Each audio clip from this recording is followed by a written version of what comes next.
What's up? How's everybody doing? No, I know what you're thinking by looking at me, and it is true. I do wish that I was Eminem. That's why I hold the mic like this. And the headphones and everything. Thought I was going to a rap battle. I walked out of a club I was doing comedy at the other night, and there was 15-year-olds. They were outside, they were huddled up in a circle, and I walked up to them, I'm like, what's going down here? Is there a rap battle or a fight? And they're like, it's a fight, and I was hella disappointed. I wanted to see some 8 Mile shit, man. It was fucking incredible. I always wonder why you never see rap cover bands. You ever think about that? There's all kinds of like white rock cover bands, but you'll never see like an NWA cover band, like a Naughty by Nature cover band, TLC cover band. But I've decided, guys, I'm gonna do an Eminem cover tour. You guys would all come see that shit, right? Yeah. All right, that's what I'm talking about.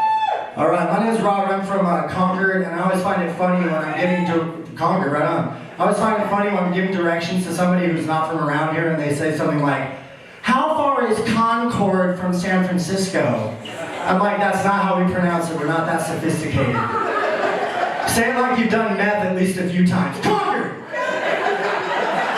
That's what we do around here.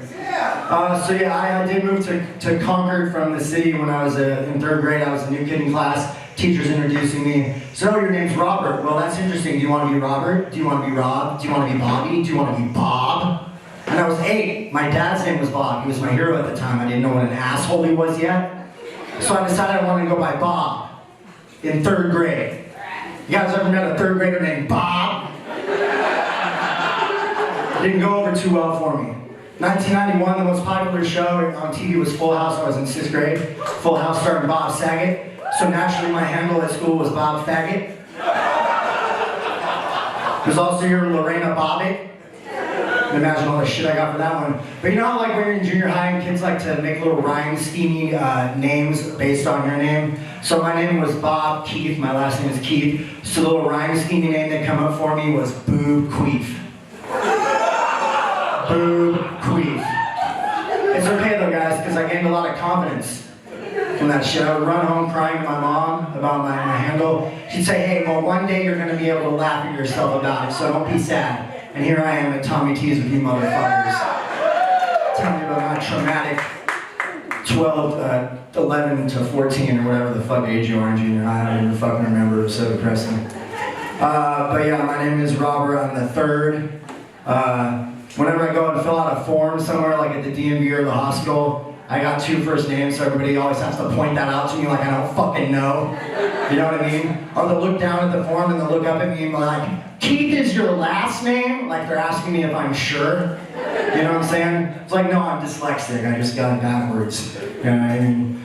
But I'm chasing my rap dreams, you guys, and my comedy dreams. Did you guys hear that Charlie Sheen has AIDS? You guys hear that? Honestly, when I heard that, it was just like maybe a year ago, my honest reaction, I was like, again?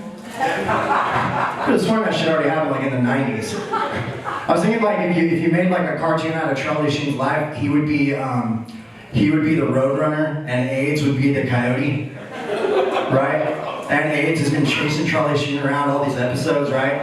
And then at the final episode of the Coyote and Roadrunner, the AIDS Coyote finally gets Charlie Sheen, the Roadrunner. So if you ever talk about that, you don't say Charlie Sheen got AIDS, you say AIDS got Charlie Sheen. And he's really happy about it. You know what I mean? I'm good with the ladies, bad with the ladies. The boob queef thing is traumatic, it lingered on for years. I get shot down a lot, so when I go home, I'm kind of expecting rejection. It's gotten so bad, I started asking my dick if it's okay first before I start masturbating. I mean, you know, you want to be nothing's a sure thing, you know? Right, but the cool thing about it, he's never said no. It's always been cool. But like, the other day I was like, you know what, this is getting old and tired, I need something new, so I started doing this role play with my dick. I started having him play hard to get, right? Long story short, guys, I raped myself the other night. That's a rape joke you can go home and tell all your friends, because nobody's offended by it, not even me. You guys have been great. I'm going to leave you with this worst dick joke you've ever heard. It's an audience participation joke. Here we go, guys. You ready? My dick is so small. How small is it? My dick is so small that when I pee, I have to tuck my balls in between my legs so I don't pee all over them. Pissing on the toilet seat for me, accomplishment. Now I know what everybody's thinking, is that true or is it just a joke? Well, it doesn't matter, because right now, everybody at Tommy T's is thinking about my dick. I'll take that as a win. Thank you guys. Have a good night. All right, Robert.